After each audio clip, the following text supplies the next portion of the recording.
જમને કંઈક અમે પાછા જઈએ તો તમે આ ભાઈઓ કે તમે પાછા નહીં શકો, તમે ખાતરી આપો તમે જમદૂતો છો, એની ખાતરી શું? આ ઘટના કદાચ કંઈ શાસ્ત્રમાં નહીં લખેલી હોય, પણ અમારા વડવાઓ પાસેથી વાત મળેલી વાત મુજબ જમદૂતોએ કહ્યું કે અમે જમદૂતો છીએ, ભગવાનની ધર્મરાજાની આજ્ઞાથી આ જીવ અમે લેવા આવ્યા હતા. હવે ભગવાનના ભક્તના પ્રતાપથી અમે ગામમાં જઈ શકતા નથી, એ જીવને લઈ શકતા નથી. માટે અમે કાલ સવારે બાજુમાં સંધાર ગામ છે, ત્યાં એક છોકરો સવારમાં દાખલ કરતો હશે, એ છોકરાનું આયુષ્ય પૂરું થયું છે, એનો જીવ લઈને જતા રહીશું. બીજે દિવસે સવારે જશે. જેને બળ બહુ નમી તાણું તેથી જાણે કોણ ન જીતાય, આ લોક ને પરલોક માય. જેને ભગવાનનું બળ હોય કે આ લોક અને પરલોક બંને, આ લોકમાં તો ઠીક, પરલોકમાં શું ન જીતાય? તો તમે અત્યારે પણ કળિયુગમાં પણ જો ભગવાનનું નામ સ્મરણ, જે ભગવાનમાં આપણે શ્રદ્ધા હોય એ ભગવાનનું આપણે નામ સ્મરણ કરીએ તો કોઈ એવા કાળ માયા કર્મની એવી વૃત્તિ નથી જે આપણને ડરાવી શકે. તો ભગવાનનું બળ છે, તો ભગવાનના બળથી શું ન થઈ શકે? એને પોતાના ભગવાનના બળનો ખ્યાલ આવ્યો અને જમદૂતોનો કોઈ ખ્યાલ કે ભગવાનની શક્તિને આવે. બંને ભાઈઓની ત્યાં ગયા. રાઘવારામના ભાઈ રાઘવારામ સ્વામી થયા કે 500 પરમહંસોમાં એમનું નામ છે. અમદાવાદમાં સ્વામિનારાયણ ભગવાન એ પુસ્તક તમે ઘણીવાર વાંચો તો જ્યારે અમદાવાદમાં કાલુપુરનું મંદિર પણ નહોતું બન્યું ત્યારે 12 સંતોને ભગવાને મોકલ્યા હતા. નવાવાસમાં એ રહેતા હતા અને એ વખતે ભિક્ષા માગીને નિર્વાહ થયો. એમાં રાઘવાનંદ સ્વામીનું નામ છે.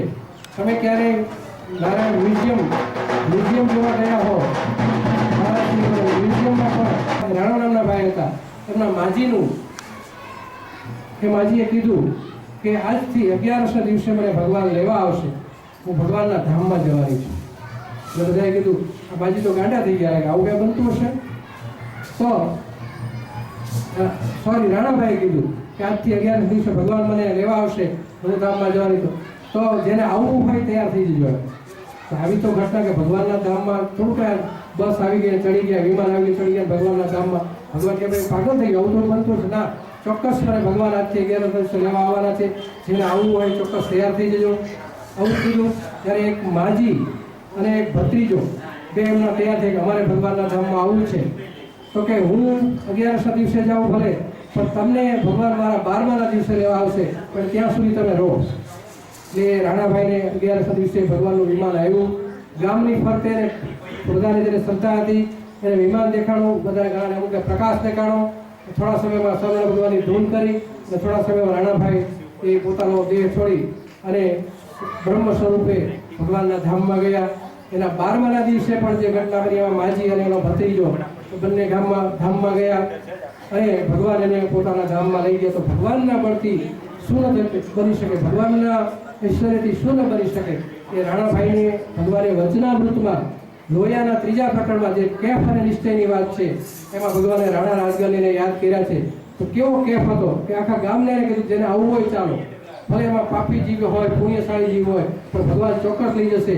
તો મોટા ભાગે કોઈ તૈયાર ન થાય. ભગવાનનું બળ આપણે રાખીએ. અહીંયા સરસ મજાનું મંદિર છે, એ મંદિરમાં આપણે દર્શન કરીએ. તો હંમેશા ભગવાનની એક આરતી કરવાની ટેવ. ભગવાન વર્તમાનમાં ભૂતકાળમાં જે કાંઈ ઘટનાઓ બને છે એ ભગવાનના પ્રેરણાથી હંમેશા બનતી હોય છે. એ ભગવાનનું બળ એવું આપણે રાખવું જોઈએ, ભગવાનના દર્શન કરવા જોઈએ, ભગવાનની ભક્તિ કરવી જોઈએ.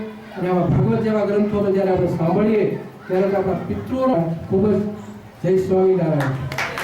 બધું સાચું પણ આપણે સમજાવ અહીંયાથી હમણાં વખતે એવું કીધું ને 100 રૂપિયા 1 રૂપિયા જ વાપરવો, એ આપણી કેપેસિટી વાપરવાની નથી. એટલે કીધું એને એટલું જ મળે, 20નો ભાગ વાપરે ને એને એટલું જ મળે, એમાં કોઈ ફેર ન પડે.